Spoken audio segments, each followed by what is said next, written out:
नमस्कार दोस्तों, स्वागत है आपका साइंस जर्नी में। दोस्तों, आजकल कुछ तथाकथित लोग नास्तिकों को परिभाषित कर खुद को स्वघोषित आस्तिक तथा जो इनके काल्पनिक कहानियों और षड्यंत्र को विज्ञान के आधार पर प्रमाण तथा प्रश्न करे उसे ये नास्तिक होने का सर्टिफिकेट बांट रहे हैं। बात यहीं रुक जाती तो ठीक थी, लेकिन रुक कहाँ रही। ये तो सीधे सीधे खुद को देश और विज्ञानविद इंसानों को देश विरोधी होने का स्वघोषित सर्टिफिकेट बांटने लगे हैं। यहाँ पे ध्यान देने वाली एक ही बात है कि ठेकेदारी इन्हीं के हाथ में है। किसको ब्राह्मण शूद्र कहना है, किसको शिया सुन्नी, किसको कैथोलिक प्रोटेस्टेंट, इसका सर्टिफिकेट इन्हीं कुछ ठेकेदारों के हाथ में है। यानी कि चित भी मेरी, पट भी मेरी और सिक्का मेरे बाबूजी का। ऐसे तथाकथित आचार्यों को तथा आस्तिकों को शायद इतना भी नहीं पता कि नास्तिक दर्शन भारत की अमूल्य धरोहर रही है। अगर ये तथाकथित आस्तिक दर्शन पढ़े होते तो पता होता कि आस्तिकता नास्तिकता क्या होती है। खैर, जानकारी के लिए मैं ही इन्हें बता देता हूँ। एक किताब लिखी है डॉक्टर वेद प्रकाश वर्मा जी ने, भारतीय एवं पाश्चात्य अनिश्वरवाद का इतिहास। एक दूसरी भी किताब पढ़ सकते हैं, चारवाक दर्शन बाय सुरेंद्र कुमार शर्मा जी। अरे कुछ नहीं तो महान क्रांतिकारी भगत सिंह का वो लेटर ही पढ़ लेते, मैं नास्तिक क्यों हूँ। आप जितने भी लोग इस वीडियो को देख रहे हैं और आप सभी में भी अगर किसी भी पॉइंट को लेकर ईश्वर, अल्लाह, गॉड रहित दुनिया,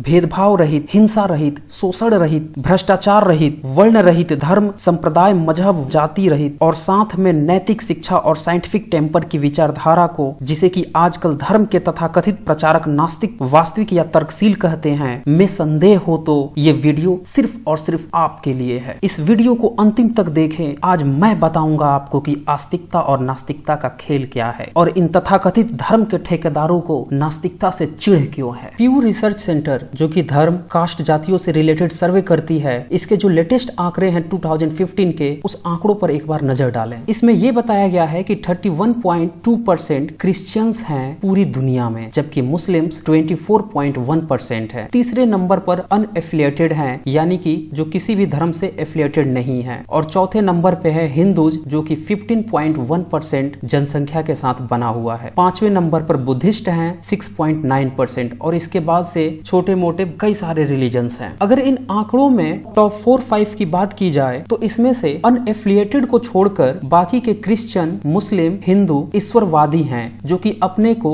तथाकथित आस्तिक बताते हैं। जबकि इन्हीं में से कई सारे लोग ऐसे हैं जो प्रश्न रखते हैं, तर्क रखते हैं और विज्ञान के आधार पर कथा कहानियों की एनालिसिस करते हैं और उन्हें ये सारे ईश्वरवादी लोग नास्तिक बताने लगते हैं। आइए एक नजर डालते हैं दुनिया के इन 3 सबसे बड़े ईश्वरवादी रिलीजनों पे। पहला है क्रिश्चियन। शुरुआत आज से 2000 साल पहले इसके फाउंडर जीसस बताए जाते हैं। इनका जन्म काफी विवादित है, क्योंकि बताया जाता है बिना पिता के संतान है, जो कि आज तक साइंटिफिक रूप से बिल्कुल ही गलत है। अगर इनके कार्य क्षेत्र को देखें तो ये एक लकड़ी के कामकाज, यानी कि एक बढ़ई परिवार में पैदा हुए और लकड़ियों पे काम करते थे। इनके मन में कुछ विचार आते थे और उन विचारों को लोगों को इकट्ठा कर प्रचारित और प्रसारित करते थे, जो कि बाद में अंधविश्वास का रूप लेने लगा। जैसे कि ये किसी को छूते ही उसके रोग ठीक करने लगे। प्रवचन सुनने आए लोगों को 2 रोटी और 2 मछली से हजारों लोगों को खाना खिलाने की बात प्रचारित की जाने लगी। एक बार जब ये नाव में सवार थे और तूफान आया तो आदेश देकर तूफान को रोकवा दिया। समुद्र पर ये पैदल चलने लगे। अब इस तरह की बातों पर जो आंख मूंद कर विश्वास कर लेता है उसे ये आस्तिक कहते हैं, और जो इस पर तार्किक प्रश्न रखता है उसे ये नास्तिक कहने लगते हैं। इनकी मृत्यु समाज में अंधविश्वास फैलाने, चमत्कार करने के नाम पर बाबागिरी करने और लोगों को गुमराह करने इत्यादि मामलों पे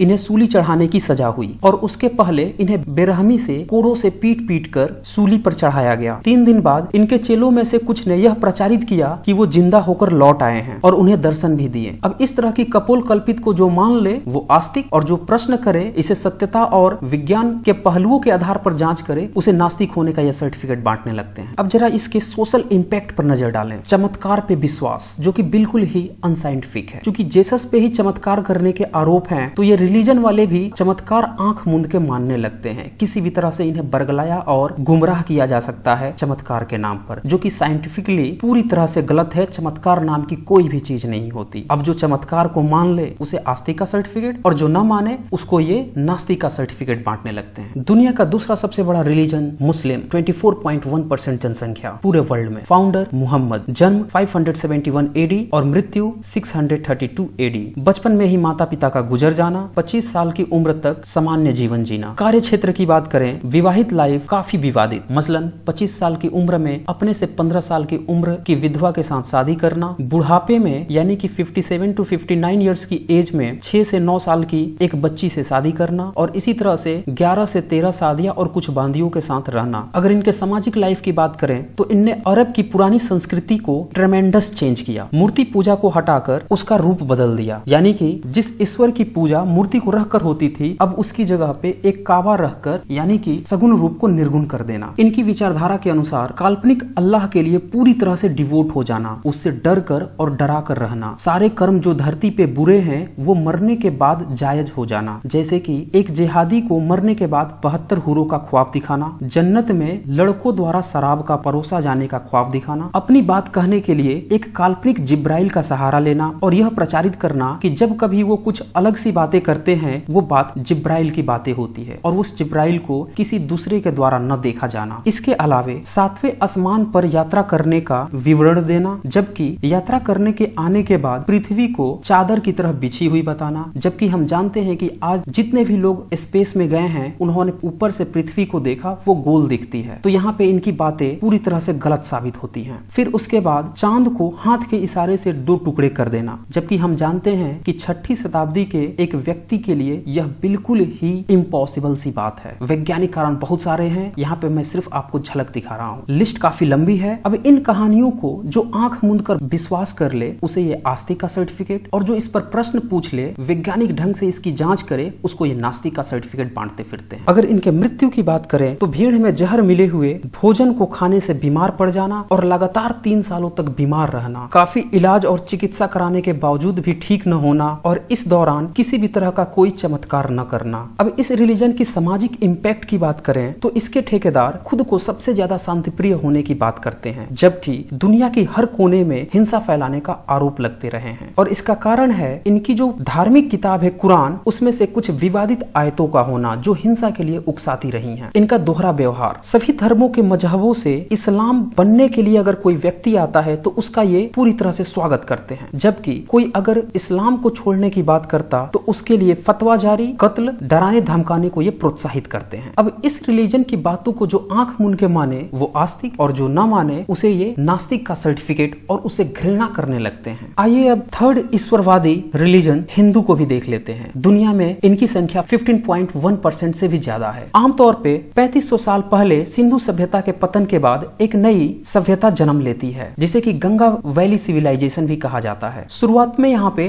नास्तिक दर्शन उभरते हैं जैसे कि चार्वाक दर्शन, बुद्धिज्म, जैनिज्म। अजित के काम्बली वो भी नास्तिक दर्शन चार्वाक दर्शन के काफी करीब होते हैं और इस तरह की विचारधाराएं लगातार 1500 सालों तक चलते रहती हैं। फिर विदेशी आक्रांताओं के आने के कारण यहाँ पे भी उन्हीं की तरह ईश्वरवादी मिक्सअप फैलने लगता है और उसका नतीजा ये होता है कि यहाँ भी 7वीं 8वीं शताब्दी के बाद मूर्ति पूजा, तरह तरह की कहानियां जो दादी नानी सुनाया करती थी, कथावाचक सुनाया करते थे, उन्हें कलेक्ट करके और 15वीं सदी में इन्हें लिखा जाने लगता है और इस तरह से काफी विवादित बातें भी उभर कर आती हैं। अब इन कथा कहानियों को जो मान ले वो आस्तिक और जो न माने, जो इस पर प्रश्न करे, वैज्ञानिक ढंग से इसकी सत्यता की जांच करे कि पहले आप बताओ तब हम मानेंगे, तो फिर उसे ये नास्तिकता का सर्टिफिकेट बांटने लगते हैं। अगर इसके सोशल इम्पैक्ट की बात करें तो ये विभिन्न जाति, वर्ण, गोत्र में बटे हुए हैं। खान पान, रहन सहन, पीढ़ी दर पीढ़ी एक दूसरे जाति वर्ण से नफरत करना, आपस में शादी विवाह न करना, रिश्ता न रखना, कुल मिला के भेदभाव के पुलिंदे को लेकर चलना और उसके पक्ष में अभी भी कुछ इसके ठेकेदार हैं, जबकि काफी जनता इससे इतर हटकर वैज्ञानिक सोच को बढ़ावा दे रही है और उन्हें ये तथाकथित ठेकेदार नास्तिक होने का सर्टिफिकेट बांटने लगे हैं। तो देखा आपने, ये थे दुनिया के 3 सबसे बड़े आस्तिक धर्म और ये सर्टिफिकेट बांटने चले हैं कि कौन है आस्तिक और कौन है नास्तिक। अगर इनकी कथा कहानियों को, कपोल कल्पित विचारधाराओं को आंख मूंद के आप मान लें तो आस्तिक, और इनसे प्रश्न कर लें, वैज्ञानिक ढंग से पूछताछ करें कि आप बताओ तो सही तब हम मानेंगे, तो फिर ये आपको नास्तिक होने का सर्टिफिकेट बांट रहे हैं। ऐसा नहीं है कि इन धर्मों में बुद्धिजीवी लोग नहीं है, इनमें भी कुछ बुद्धिजीवी लोगों ने समय समय पर अपने रिलीजन को रिफॉर्म करने की कोशिश की। जैसे ईसाइयों में प्रोटेस्टेंट आए, काफी विवाद हुई, हिंसा हुई, लेकिन उनमें कुछ सुधार भी हुआ। लेकिन रिलीजन नाम का जो टैग लगा था, जो अंधविश्वास लगा था, वो पूरी तरह से खत्म नहीं हुआ और इसलिए अंधविश्वास उसमें धरा का धरा रह गया। हिंदुज में भी रिफॉर्म करने के लिए समय समय पर काफी लोग आए और काफी तरह से बदलाव हुए, लेकिन जो टैग है रिलीजन का, धर्म का, जो कि अंधविश्वास को कहीं न कहीं से परोस लाता है, उसके ठेकेदार ऐसा ही करते हैं। अगर वो वैज्ञानिक रुख अपनाए तो मामला बदल सकता था, लेकिन वो भला ऐसा क्यों करने लगे? इससे तो उनकी दुकानदारी ही चली जाएगी। अंधविश्वास ही तो है जो उनकी धर्म की दुकानदारी को चला रहा है। तो इस कारण से इन रिलीजनों से पूरी तरह से अंधविश्वास कभी न खत्म हुआ, रिफॉर्म होने की काफी कोशिश की गई। इस्लाम में तो रिफॉर्म करने की कोशिश ही हिंसा में बदल जाती है और इसीलिए उसमें कोई रिफॉर्म नहीं हुआ, कट्टरता उसी की उसी तरह बरकरार रह गई और इसीलिए अब वो पूरी दुनिया में चाहे जितना भी अपने को शांतिप्रिय बताएं, लोगों में एक नेगेटिव इमेज लगातार बनते जा रही है। अब मुझे बताएं, ये तथाकथित आस्तिक क्या इनका ईश्वर अल्लाह गॉड पूरे मानव समुदाय को क्रिश्चियन, मुस्लिम, हिंदूज और तरह तरह के रिलीजन में बंटवारा कर रखा है, या फिर ईश्वर अल्लाह गॉड ये कोई आक्रमणकारी हैं जो दुनिया पे हमला करके खरबूजे की तरह अलग अलग जगहों पे लोगों को बांट रखे हैं और अपनी तरह से गुलामी करवा रहे हैं अपने अपने विचारधाराओं के अनुसार, और जब चाहें तब अपने अपने विचारधाराओं के कारण लोगों को आपस में लड़ा देते हैं, दंगे फसाद करवा देते हैं, हिंसा करा देते हैं। और जो इन बातों को नहीं मान रहा है उसको ये लोग नास्तिकता का सर्टिफिकेट दे रहे हैं। जो हिंसा रोकने की बात कर रहा है, जो समानता की बात कर रहा है, जो भेदभाव रहित दुनिया चाहता है। तो मेरा प्रश्न यह है कि ये सुपरनेचुरल ने इंसानों को इंसान बनने की बजाय ईसाई, मुस्लिम, हिंदू इत्यादि बनने को क्यों कहा? क्यों ये छोटी मोटी घटनाओं पे जब विज्ञान नहीं था तब कभी पैगंबर भेज देता था, कभी अवतार भेज देता था, आज ये क्यों नहीं आ रहा? जबकि उससे भी ज्यादा खतरनाक स्थितियों से हम गुजर चुके हैं। वर्ल्ड वार से बड़ा अभी तक कोई त्रासदी नहीं हुई थी। एक नहीं दो वर्ल्ड वार हो गए, तब ये तथाकथित ईश्वर अल्लाह गॉड कहाँ थे? तब ये अपने पैगंबर और अवतारों को क्यों नहीं भेजे? क्या इन्हें नास्तिकों से डर लगता था? और अंतिम प्रश्न यह है कि आखिर इन तथाकथित आस्तिकों को भेदभाव से इतना प्यार क्यों है? क्यों ये शादी विवाह, जाति, वर्ण, कौम, अमीरी, गरीबी, खान पान, हलाल झटका के नाम पे, धर्म मजहब के नाम पे इंसान को ही इंसान से मारने और भेदभाव रखने की सलाह देते हैं और ऐसा ही ये करते रहे हैं? अगर ये सब ईश्वर अल्लाह गॉड के विचार हैं और इस कारण से ये आस्तिकों के विचार हैं, तो फिर मैं नास्तिक कहलाना ही पसंद करूंगा। तो दोस्तों, इस वीडियो को ज्यादा से ज्यादा शेयर करें ताकि सभी लोगों को आस्तिकता और नास्तिकता के इस खेल का पता चल सके कि कैसे भेदभाव को बनाए रखने के लिए आस्तिकता को हथियार बनाया गया है। तो आज बस इतना ही। धन्यवाद।